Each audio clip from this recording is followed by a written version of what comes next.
उसको किसी दुनिया के खित्ते में अच्छी नजर से नहीं देखा जाता। बिल्कुल खास तो मोदी की जीत है, इसमें हिंदू मोदी के साथ खड़ा हो गया। तो पहले ये कहते थे कि देखो मुसलमान जब किसी के साथ खड़ा होता है, इंडियन मुसलमान, तो ठीक है आप कहते हैं जी इसके साथ मुसलमान ही जीतेगा, लेकिन अभी तक हिंदू किसी के साथ मतलब किसी एक के साथ खड़ा नहीं हुआ। बांग्लादेश जो इंडिया का एक बहुत ही इंपॉर्टेंट नेबर है, यहाँ पे बहुत क्यूरोसिटी के साथ देखा जा रहा है कि वेस्ट बंगाल में क्या हो रहा है। यूजुअली आप अगर देखें तो हम डोमेस्टिक पॉलिटिक्स की इतनी बात करते नहीं है, बट सिंस यहाँ पर बांग्लादेश के इंटरेस्ट डायरेक्टली इन्वॉल्व हो जाते हैं, बांग्लादेश का मीडिया इस वक्त ऑब्सेस्ड है कि वेस्ट बंगाल में किस तरीके से बीजेपी जीत रही है और मोस्ट प्रोबेबली बीजेपी का चीफ मिनिस्टर यहाँ पे बनने वाला है। पाकिस्तान को एक चीज को समझ लेना चाहिए कि इंडिया के साथ जो हमारी जंग है वो वहीं से शुरू होनी है जहां पे खत्म हुई थी। तो नज़र आया ना लोगों को, क्योंकि अब तक तो भारत की सारी जो सफारती कोशिशें थीं वो इस बात पर थीं कि पाकिस्तान को दुनिया देखे एज ए टेररिस्ट स्टेट, कि ये टेरर को फ़रोग़ दे रहे हैं और बकौल उनके एपिसेंटर है दहशतगर्दी का। तो अब तक तो ये पॉलिसी थी और कोई मौका हाथ से जाने नहीं देते थे कि इसी नैरेटिव को रीइंफोर्स करें। उससे ज़्यादा हवन्नक मुझे वो लोग लगे हैं जो सामने बैठ के बेवकूफ़ों और जानवरों की तरह से तालियां बजा रहे थे, बिकॉज ये इशू ऐसा नहीं है जिसके ऊपर मज़ाहिया गुफ्तगू की जाए। अगर कोई पढ़ा लिखा कंट्री को डिबोता है और कोई आपके मुताबिक ना पढ़ा लिखा और वो कंट्री को चौथी पांचवी बड़ी इकोनॉमी बना दे, तो मुझे बताएं कौन सा ये, तो फिर ये तो ना ये मतलब भी बड़ी जहालत वाला ये मुझे लगा नैरेटिव, बड़ा ही जहालत वाला नैरेटिव है। जो एजुकेशन की बात करते हुए जी जिन्होंने लिखा है वो आप ही जहालत का सबूत दे रहे हैं। इट मीन्स इंडिया और पाकिस्तान की जो लड़ाई है दैट इज एमिनेंट। मातम जो है वो बिक चुकी है। वो कह रहे हैं कि हाय हाय की हो गया, मोदी फिर आ गया। अब इसके ऊपर ये भी कहा जा रहा है कि अब क्योंकि मोदी आ गया है तो मोदी की आने की वजह से अब जो इंडिया और पाकिस्तान की वॉर है वो इमिनेंट हो चुकी है, वो जरूर होगी।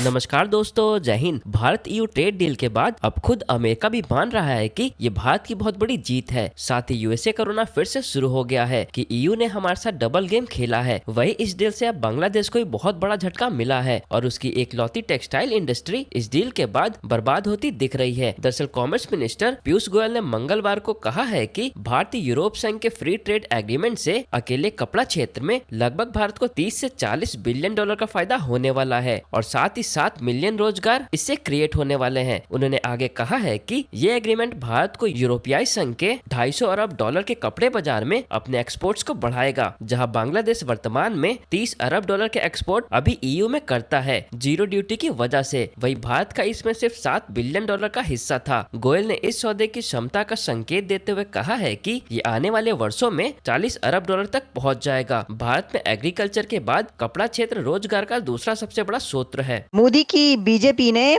एक बार फिर वो कर दिखाया है जिसकी एक्सपेक्टेशन बहुत कम लोगों को थी कि आसाम से बंगाल तक मोदी का डंका बज रहा है। ममता बनर्जी के बारे में कहा जाता था कि वो बहुत ही पॉपुलर लीडर है वेस्ट बंगाल की। ममता बनर्जी का धड़न तख्ता हो गया है। ये धड़न तख्ता मोदी की बीजेपी ने किया है और ऐसा किया है कि सबकी सब सीट्स एक लैंडस्लाइड विक्ट्री कही जा रही है। ये कह रहे हैं जी कि इस समय भारत में ये जो इलेक्शन हुए मोदी का डंका हर स्टेट में बज रहा है और जालिमों मोदी एक बार फिर जीत गया है। अब इसमें हमारा क्या कसूर, मुझे बताएं कि साडा की कसूर, हमें ये कहना पड़ रहा है क्योंकि मोदी जीत गया। लोग कहते हैं जी ये आप क्यों कहती हैं भाई जालिमों, हम क्यों ना कहें। अब मोदी जीतेगा तो हम यही बताएंगे ना कि मोदी जीत गया। ममता बनर्जी जीतती तो हम कहते जी वाह वाह क्या बात है, खातून जीत गई, ममता बनर्जी की विक्ट्री है। लेकिन वो नहीं जीती, वो हार गई और अब वो ये कह रही हैं कि जी वहाँ पे बड़ी धांधली वगैरह। वही जो वैसे तो मेरा ये ख्याल था कि जो धांधली या ये जो होता है ना कि जी ये नाइंसाफ़ी हो गई, धांधली हो गई और रिगिंग हो गई, ये सिर्फ पाकिस्तान के अंदर होता है। लेकिन पता ही चला है कि इन इलेक्शन में जो है ना ममता बनर्जी ने भी अपना अलम बुलंद कर दिया है कि मेरे साथ ये हुआ और इसके साथ ये हुआ और बड़ा ही जुल्म हुआ है। जुल्म तो हो गया है भाई लोगों, जुल्म तो ऐसा हुआ है कि बहुत बड़ा जुल्म का पहाड़ ढा दिया है नरेंद्र मोदी ने आसाम और बंगाल की उनकी स्टेट्स में जिसमें ममता बनर्जी की गवर्नमेंट थी। अब ये किसकी जीत है? कह रहे हैं कि ये हिंदुत्व की जीत है, कह रहे हैं ये हिंदुओं की जीत है, कह रहे हैं ये नरेंद्र मोदी के साथ अब की बार वो हिंदू खड़ा हो गया है जिसको ये पता चला है कि उसके नाम पर उसके साथ क्या क्या ज्यादतियां होती रही हैं। कहा यह जाता था कि जो मुसलमान है भारत का वो ममता बनर्जी के साथ है, ठीक है। अब वो मुसलमान कहाँ गया जो कि ममता बनर्जी के साथ था? तो कह रहे हैं कि एक तरफ जो मुसलमान ममता बनर्जी के साथ खड़ा हुआ था, तो अब की बार हिंदू ने कहा कि मैं भी मोदी के साथ खड़ा होऊंगा, क्योंकि पहले हिंदू ये नहीं कहता था। पहले हिंदू बटा हुआ था और वो कहता था कि ये भी वो भी, लेफ्टिस्ट, राइटिस्ट, सेंट्रिस्ट, बहुत सारी चीज़ें चल रही थी उसके बीच। लेकिन इस बार वो कह रहे हैं कि ये जो मोदी की जीत है इसमें हिंदू मोदी के साथ खड़ा हो गया। तो पहले ये कहते थे कि देखो, मुसलमान जब किसी के साथ खड़ा होता है, इंडियन मुसलमान, तो ठीक है, आप कहते हैं जी इसके साथ मुसलमान ही जीतेगा, लेकिन अभी तक हिंदू किसी के साथ, मतलब किसी एक के साथ खड़ा नहीं हुआ। तो ये सोचो कि अगर कभी हिंदू किसी एक के साथ खड़ा हो गया तो क्या होगा। पॉइंट क्या है, जब मैं आपको वो बताऊं तो बड़ी मुझे तो हंसी आई पढ़ के। मैं देख रही थी जी एक्स, ट्विटर, उसके ऊपर क्या क्या चल रहा है कि जो पाकिस्तानी है वो क्या लिख रहे हैं। उन्होंने लिखा, एक सारिफ जो है उसने लिखा, hope Modi wins the election, having an uneducated Indian PM is not good for Pakistan. Sorry, having an educated Indian PM is not good for Pakistan. कि जी एक साहब ये लिख रहे हैं, जो कि बिल्कुल लग रहा है कि ये कोई पीछे से फेक है, लेकिन बहरहाल ठीक है, वो लिख रहे हैं क्योंकि उनका नाम है ब्रो इज समथिंग। अच्छा, hope Modi wins the election, having an educated Indian PM is not good for Pakistan. अच्छा, रियली? ओके, मैं आपको भी इसका पहले जवाब देती हूँ, पहले मैं और कुछ बता दूँ। एक ने लिखा है जी, तस्वीर लगाकर, वो ट्रम्प साहब के साथ जो पाकिस्तान के लीडर्स खड़े हुए, कहा जी, bro Modi put us in world stage, I hope he wins every Indian election. ठीक है जी, ये कहा जा रहा है। अच्छा, फिर ये जी अजलान खान जो कहते हैं कि Modi and form 47 government Pakistan in on one page. Modi को तो मतलब देखे ना, पूरा का पूरा वो ले उड़ा, वो तो मोदी ने तो कमाल कर दिया भाई। पहले 2-3 दफ़ा वो जो अपनी लगातार कॉन्टिन्यूस जीत है वो तो अपनी जगह पर, लेकिन अब वेस्ट बंगाल में जो कमाल किया, तो ये तो आपको नहीं लगता कि ये वो सिचुएशन है इमरान खान वाली?